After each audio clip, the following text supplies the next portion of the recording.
Clear example of one of the most basic types of double attack, but definitely not the only kind. We have a fork. We have one piece attacking two pieces, which which it's pretty clear, after looking at this puzzle for a minute or two, that black is going to lose a piece, right? Not always. It's not always the case. Sometimes, not all double attacks are unstoppable when there are slight differences in the position. It's easy to simply defend against certain kinds of double attacks, like so. So that's something we need to keep in mind as far as the properties of double attack, kind of the mechanics, so to speak. Now let's look at another example from one of our club games. This is from the Knights tournament. This came out of a Scandinavian defense, and it had a cool little finish, which I thought you guys might appreciate. So we'll show the opening, pretty standard Scandinavian stuff, and then we'll kind of skip through it because we have a few games to look at.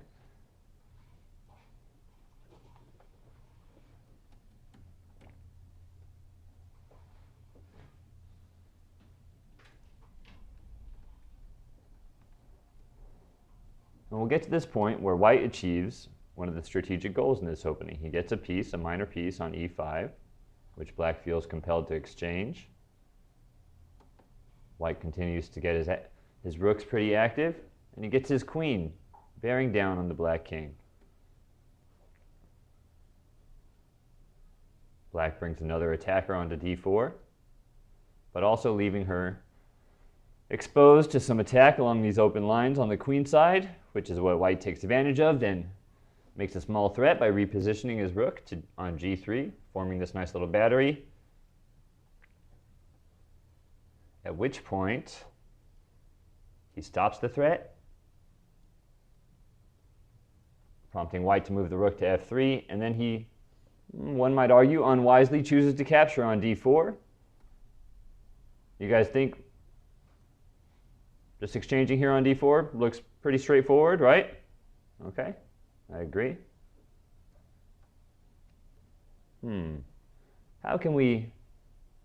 What's the best way to continue with white here?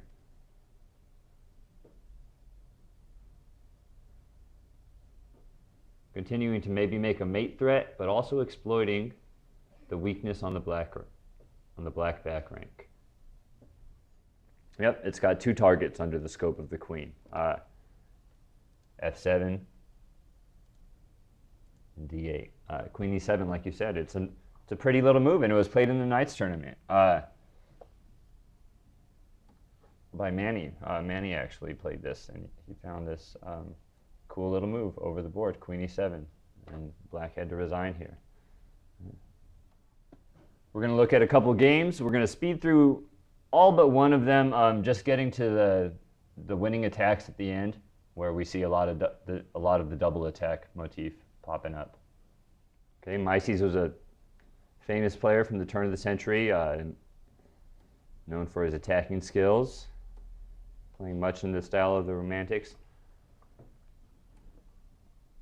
And out of an e4, e5 opening, we see a typical kind of theme being played, an attack on the castled kingside position, or the castled king position in black's camp. We see some good aggressive play, but both sides are still roughly equal here.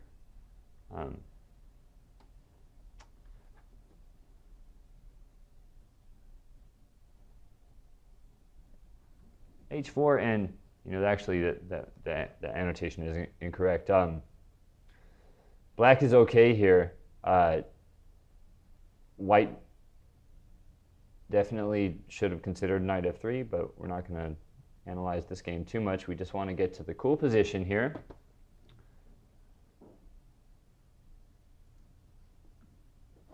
And talk about some of the possibilities. What do you guys want to play here?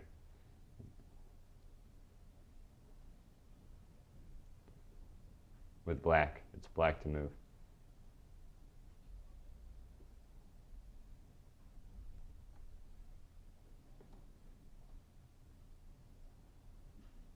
Maybe knight f6, getting that knight off the back row.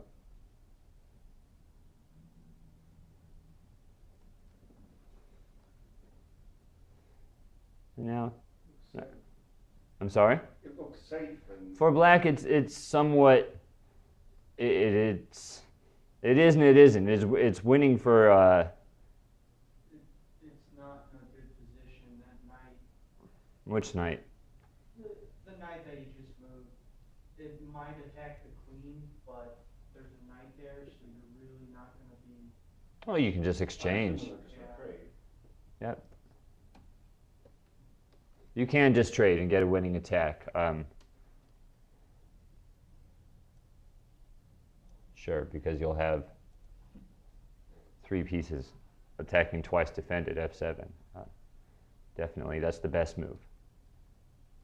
But the pretty move, also winning,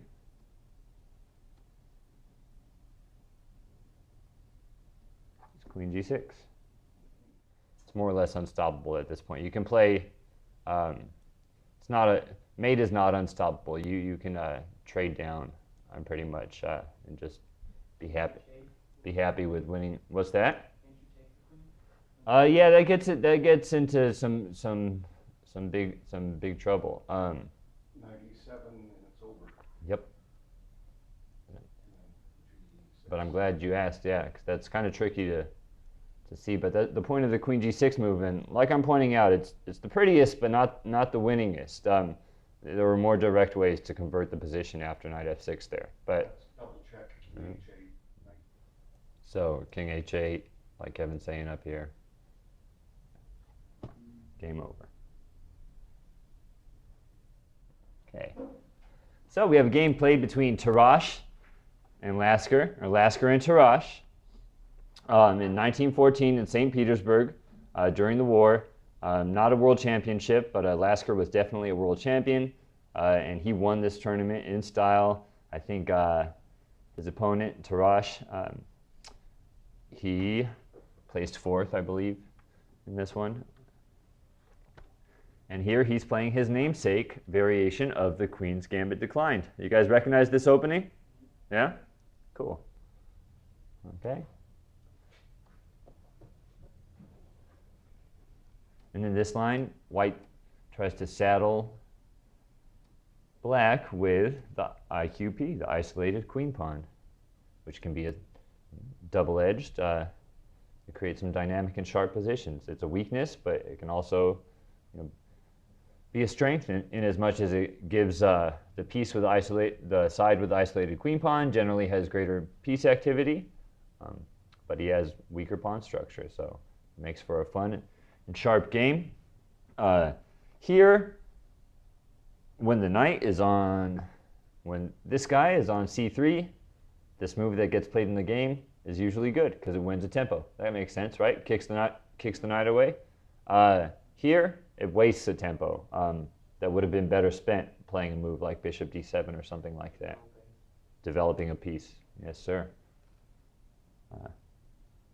And the response is pretty simple. Just knight b3, attacking it with the knight and uncovering an attack from the queen on that newly advanced d4 pawn. Also attacking the bishop, obviously, which retreats.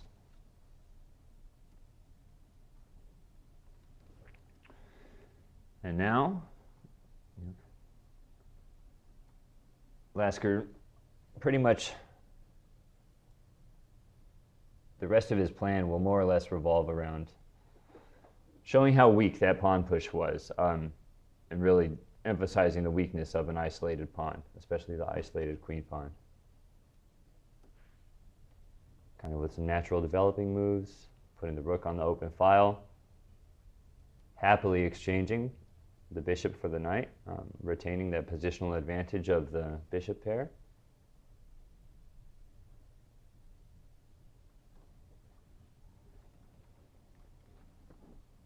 What's he avoiding here? He's avoiding giving up. He's trying to take the What? weak pawn on E. On e2? That's awesome that, yeah, you got your eye on that already, because that plays the weaknesses, and especially in the good games, the weaknesses will play a role throughout the game for the strategies of each side. But if it were white to move, what would you play here, considering that you have the D pawn pinned to the enemy queen? If it were white to move. Well, there were two ideas right before. Bishop G5. Okay. Bishop F4. Bishop G5, Bishop F4. I like those. Are both principled moves. Bishop F4 gives you a strong diagonal. Yeah, you get control of that strong diagonal. How about if I told you there was a more direct way to take advantage, if it were white to move here, to take advantage of that pawn, which is pinned to the queen? B3. Yeah. So he's avoiding that when he plays this. He doesn't want to deal with that.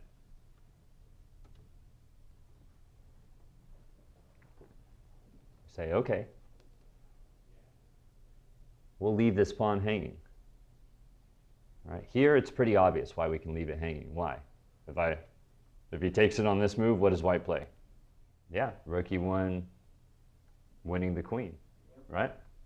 Okay, which is, Lasker doesn't feel that he can. Because if he does, there's a cool little queen trap involved. So for instance, Takes Bishop F1. but yes, you're right. Now he's forced to retreat to the queen side, right? Because if you play Bishop F1 immediately, then he can just go straight back. Make sense? Right?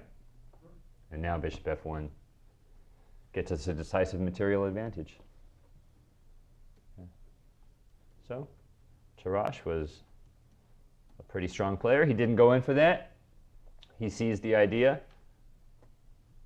What's the idea behind A4, though?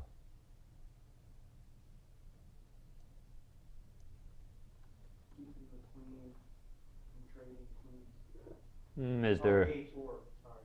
Yeah, A4. After playing A4, what are we threatening to do? Left that pawn. You're right. Yeah. So just we're threatening just to play A5, right, and win the bishop. Yeah, well said. Okay.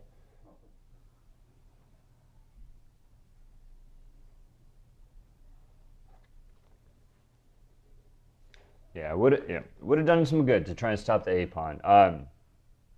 But now we'll see his position kind of fall apart and give us some good learning opportunities to identify some double attacks. So the answer to 94 was Bishop B1, Rook A8, defending the attacked pawn.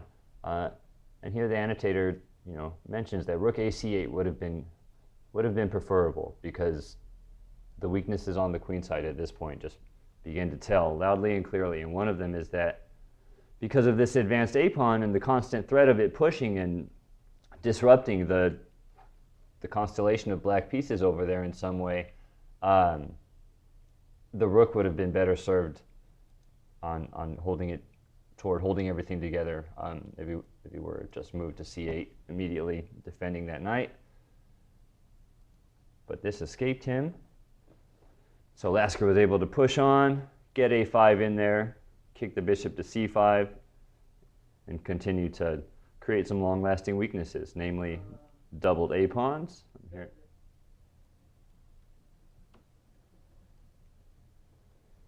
And here, a cool looking move, which is, kind of breaking a rule that we hear, all right? Don't put right knights on the edge of the board. But he's making good on, he's making good with it. Well, he's making good on the plan that he initiated with Rook A to C1 by neglecting to take the pawn on A6. Right now, he's saying I'm going to create irresistible pressure along this long square, along this long white diagonal, and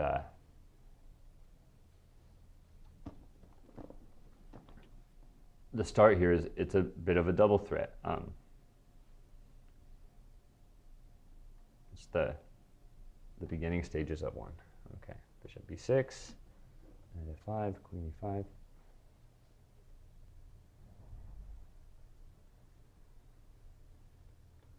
Oh. Right. So he's quite, and even here we're glossing over some cool tactical points. So bishop b6, knight f5, all pretty straightforward. Avoid, just attacking pieces, getting the knight on that nice active square. Queen is more centered, but it's in the trap.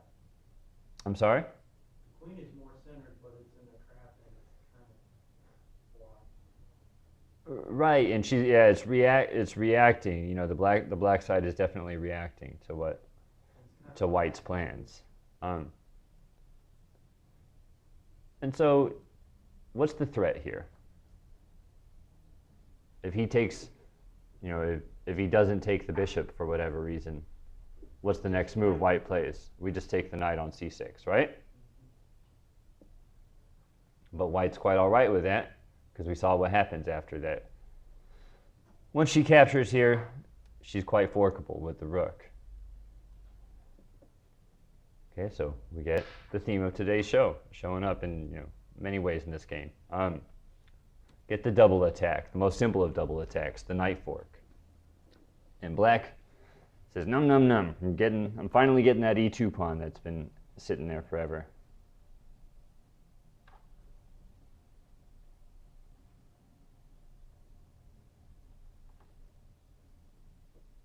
And they get into this series of exchanges. And now we were noting that black had the centralized queen. Now White does, and she's not going to be driven away so easily, right? Rook ideas like rook d8 are definitely not on the board right now, because as mentioned before, and it's very it's really noteworthy to point out that this knight is loose because he initiated and followed through so well on that plan of gaining space on the queen side with a4, a5, and putting the rooks on the right files and so on. Okay. This is a mistake I often make. I'll think I'm better, and then I'll trade down. Would you trade your queens here? No.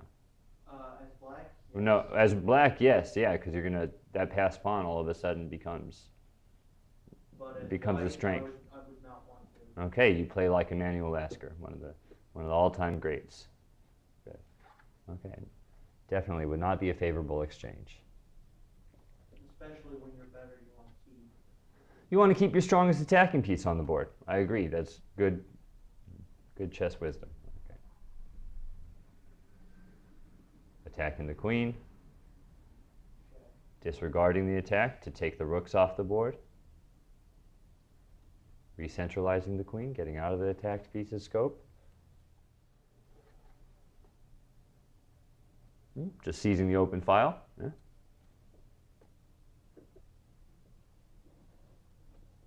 Driving her to a super passive position. And now you got knight hanging. Okay, you've picked up on the basic parts that make the next sacrificial move, that make it work. Look for some bold moves with White here. What are you going to play? Bold would be Taking where? the pawn. On h6, and if I take back with the g pawn, what's your idea? So I just go through the direct line, and I say you're giving. G4. Take. G. When you say just the square, that means that we're just putting a pawn there. Is that what you're saying? G4. Ah, that's awesome, dude. Yep. What's the point? You're setting up for me. Well, I think no. That's the point is what you mentioned earlier. There's something loose, right? So queen g4 check. The king is forced to move. Can that knight participate in defending against the check in any way? No, right? Not at all. He's just loose. Loose pieces drop off, as the famous saying goes. which is why he does not recapture, right? He moves the piece away. White plays this motif, which should be super familiar to all of us, lining up our queen here. Paying that pawn. Yeah, while we already have a piece that, attacking the pinned pawn.